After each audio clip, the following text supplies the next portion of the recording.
problem. There's a select committee right now that was formed by the leadership, Democratic, Republican, House, and Senate. There are 16 members. I am privileged to be on that. I believe there are things that we can do in that select committee to fix our budget process that would help us deal with the additional things that we're adding to this debt crisis. But make no mistake, that will not solve this debt crisis. You will not solve the debt crisis by just fixing the budget process alone. But you will not solve the debt crisis unless and until you do fix the budget process. The same thing applies to growing the economy. The same thing is involved with the other items that we can look at in terms of redundant agencies and the healthcare cost of this country. Mr. President, America has come too far to fail now. We owe it to our kids, our grandkids, and the kids and grandkids of our kids and grandkids to deal with this right now. I met with Chairman Greenspan last year. I had the privilege to sit with him and talk about this very thing. And he reminded me in 1983, they had a solution. And if we had done it in 1983, it wouldn't have been nearly as onerous as it's going to be now when we try to fix this.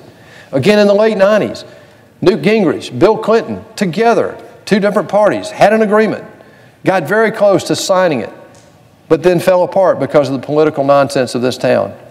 I believe the time has come right now for both sides to put our differences aside, live with an 80% solution, and deal with this problem right now. If we don't, and we will not be able to hand this to our kids, Mr. President. That's the last thing I want to close with. People say, well, you know, we're leaving our kids and grandkids a problem. Well, yeah, we are. But we also have it ourselves. Look, in this planning period, in the next 10 years, when interest rates are higher than what we're spending on national defense, Mr. President, that crisis is right here. It's now. We are going to see it in the next decade, in my opinion. And it'll make 2008 and 2009 pale in comparison. I've never seen a time, Mr. President, when a crisis would pull us together any more verdantly than this one would right now. The question is will we recognize that we're in a moment of crisis? Thank you. I yield the floor and note the absence of a quorum. Clerk should call the roll. Mr. Alexander.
Good afternoon, everyone.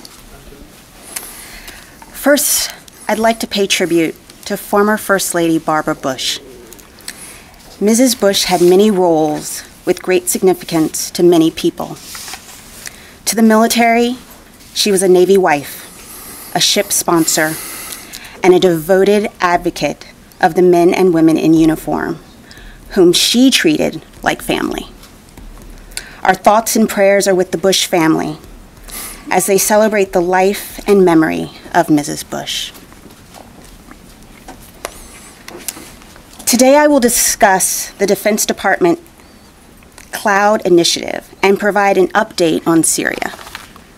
On the cloud, the current Department of Defense IT infrastructure is a federated legacy environment based on earlier technology. DoD's move to the cloud will rapidly deliver advantages to battlefield by enabling new machine learning and artificial intelligence capabilities. Transitioning from legacy systems to the cloud will improve security, data accessibility, affordability, and performance for both the warfighter and business operations across the department. The department is best served by a highly competitive and innovative technology industrial base.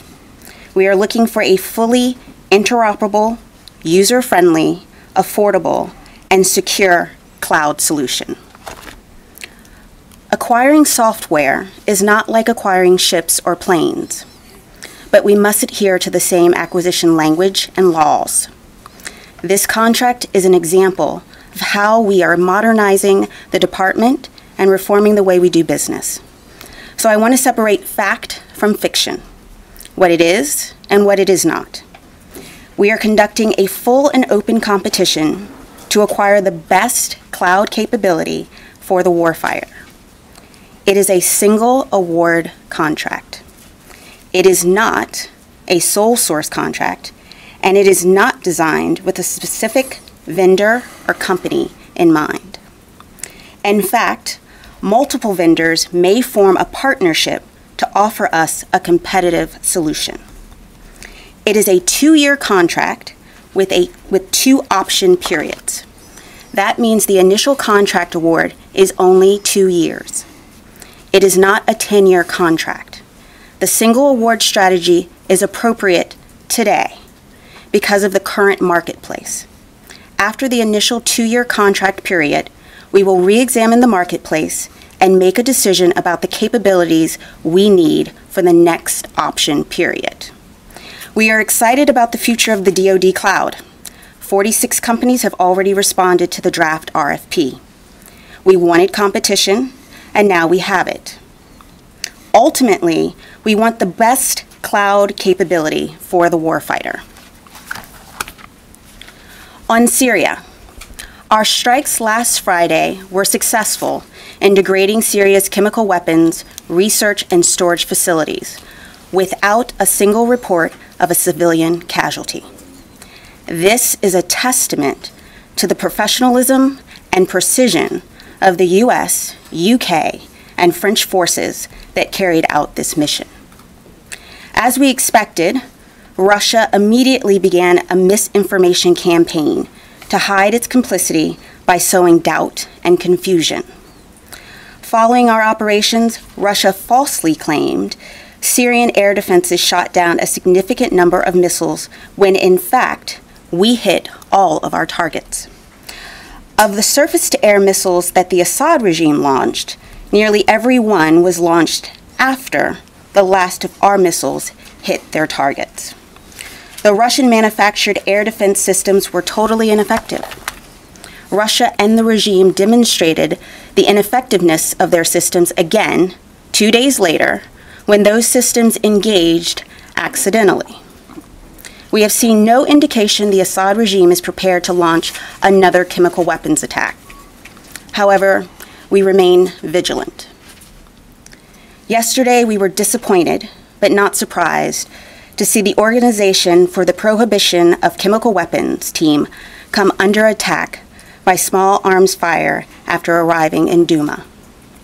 Assad must know the world will not tolerate the use of chemical weapons under any circumstances.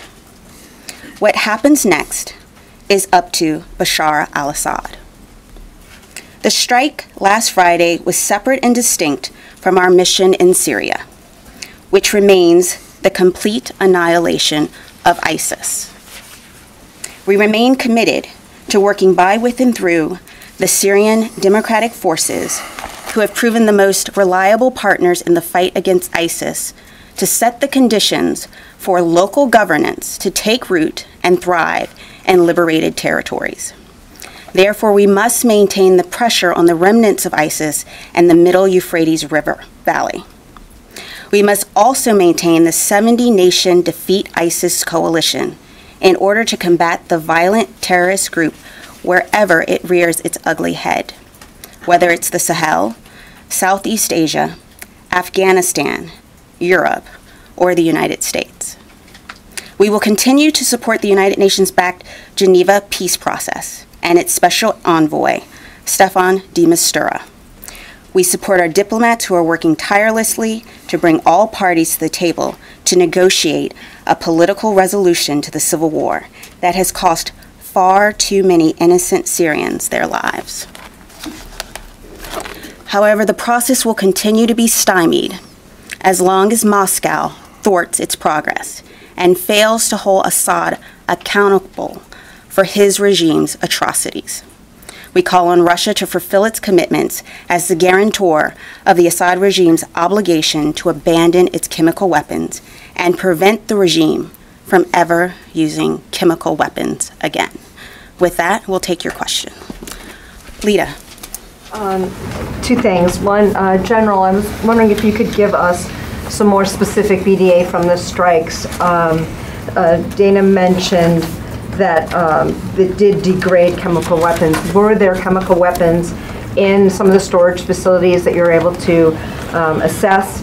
And do you have any further knowledge or convincing that there was sarin used as opposed to just what was said the other day, the suspected use of sarin?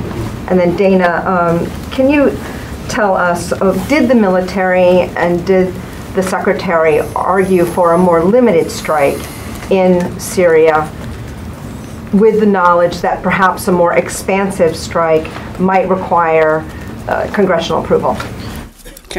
So I'll begin by just referring you back to the photographs that we showed on Saturday. Those are pretty compelling when you take a look at the damage that we achieved against the 3 targets. So we assess that the weapons hit the target. We achieved the level of success that we wanted against those 3 targets. We believe that there was probably some chlorine and possibly sarin at possibly all of the sites. As you know, we don't have access to that site, so it's hard to go in and do that post-strike analysis except from a distance and with overhead imagery. So that's probably going to be an open question for a little bit of time, although we continue to look at those sites very closely through a variety of means. But I would tell you, as we really can improve in the assessment that we gave you Saturday, and the image is pretty compelling. Those 3 targets were knocked out. So you don't think you will have any greater knowledge or assurance that there was indeed sarin used at this point? Well, your question was sarin at the 3 sites that we struck. So we believe that it probably was. Through careful weaponeering, through plume analysis, through the modeling that we do within our targeting enterprise, as we look at those targets, we're able to reduce the possibility of that escaping to a very low level. And we know empirically, in fact, none did escape, just based on the fact there were no casualties around it. So that's sort of where we are. It remains deep. One of the targets is in downtown Damascus, so I doubt we're going to get much access to that in the immediate future, although we continue to look through a variety of means to follow up our assessment. And with respect to the Secretary's advice and counsel, that is discreet and confidential between him and the President. However, what I can tell you is any option that the Secretary provides to the President, he has confidence in. Ultimately, it is up to the President to decide what options we actually execute. So the Secretary has provided options, and ultimately the President decided how we would do this. And to remember, we also had 2 permanent members of the Security Council. This was a combined operation, and therefore, and this was a successful mission. So the Secretary is perfectly comfortable with the options that he provided. Jennifer. Just to follow up on Lita's question, General, you say that empirically none did escape because there were no casualties, but couldn't that also mean that there were no chemical weapons at those sites? How do you know there were chemical weapons at the Sure. sites? So based on all source intelligence, we assessed there were some chemical weapons at those sites. None escaped that we can see, but certainly we can't say with 100% certainty that that's the case. But we believe the absolute preponderance of the evidence is that there were chemical weapons at that site, to include elements of sarin, particularly at the Barza site. Okay. And then, did Russian warships threaten U.S. or British warships at any time? Did you take threats from Russia seriously that they could hit the Donald Cook, and is that why the Donald Cook wasn't used in this strike? So in no time did the Russians threaten the Donald Cook. As you know, there were 2 Russian FFGs, frigates in the Eastern Mediterranean. The Donald Cook was our only surface warship in the Eastern Mediterranean. During the strike, we had a significant combat air patrol overhead of the Donald Cook provided by U.S. European Command. So we didn't feel threatened at any point during that strike, and in fact, no threats were conveyed by the Russians. Their activities were actually professional in that they observed the rules of the road at sea, and the Cook was never threatened. And Dana, why was this not a NATO operation with the 29 members? Was that by design? It was the fact that NATO SecGen, we've had a lot of support from NATO. You've seen many NATO nations express support for the strikes. France and the UK were natural allies. Not only have we worked together for a long time, but we share common principles. We had to move quickly, and France and the UK were obvious partners. But it was not because NATO allies didn't want to participate? No, it had nothing to do with whether or not NATO allies wanted to participate. We wanted to react quickly, and UK and France were obvious natural partners. Tara. Thank you. So General McKenzie, to follow up on Jennifer's question, at our briefing on Saturday morning, you'd mentioned that you'd be monitoring the sites for any sort of maybe signatures of chemical weapons being there. Has the U.S. been able to employ any of its sensors to detect if there was any chemicals there? And then secondly, on the platforms that were used, could we go back to the air platforms that were used? We're hearing reports that there were F-22s involved and that the JASMs that were fired were not JASM ERs, but so let me work backwards. The JASMs that were fired were standard JASMs. They were not JASM ERs. So I misspoke when I gave that information the first time, and I think AFCEN actually clarified that, and we went out and clarified it after the press conference. Any U.S. fighter aircraft that were employed in this operation were employed as part of an integrated package in the CENTCOM AOR for protection of the bombers. So no fighter aircraft penetrated further than where the B-1s actually launched the JASMs and then turned away. So none actually went forward from that point. They were there simply as part of the integrated package. So just one quick, and then Dana, I have a question for you too. But can you confirm at this time that Raptors then provided protection for the bombers as part of that strike package? Sure, I can tell you that U.S. fighter aircraft provided protection for the bombers. We'll get back to you on whether or not F-22s were used in that. I just don't know that off the top of my head. And then Dana, we're hearing that one of the soldiers who has tried to join the U.S. military through the MAVNI program has died while waiting to be cleared for duty. And this brings up several questions about the number of potential U.S. soldiers who are waiting in this program to get through the various clearance. Can you give us an idea of how many soldiers at this point are still kind of stuck in limbo as they wait for the different clearances, and what the department is doing to hopefully speed this process for them? One, I can tell you that we need every patriotic heart to serve. The approximate number is around 10,000. But as you know, there were some significant security risks that were identified with the MAVNI program. But it's an important program, and it's important to ensure that we field the best for our military. So we will continue to work with all of our partners to ensure that we can vet people effectively. And we're going to move forward quickly with respect to all of it. Just one follow. The 10,000, I think, is the number that have gone through since its inception in 2009. What about the 2016-2017 numbers, particularly since the increased clearance procedures were announced last, I think it was October 17? Tara, let me come back to you on that specific window of dates, but 2016 to 27 is 2016? Yeah, 17. When the program was suspended in 16 and then the new rules in 17. Absolutely. I will come back to you with that. Absolutely. Jamie. You mentioned that the Russian air defenses were, the Russian-made air defenses were ineffective.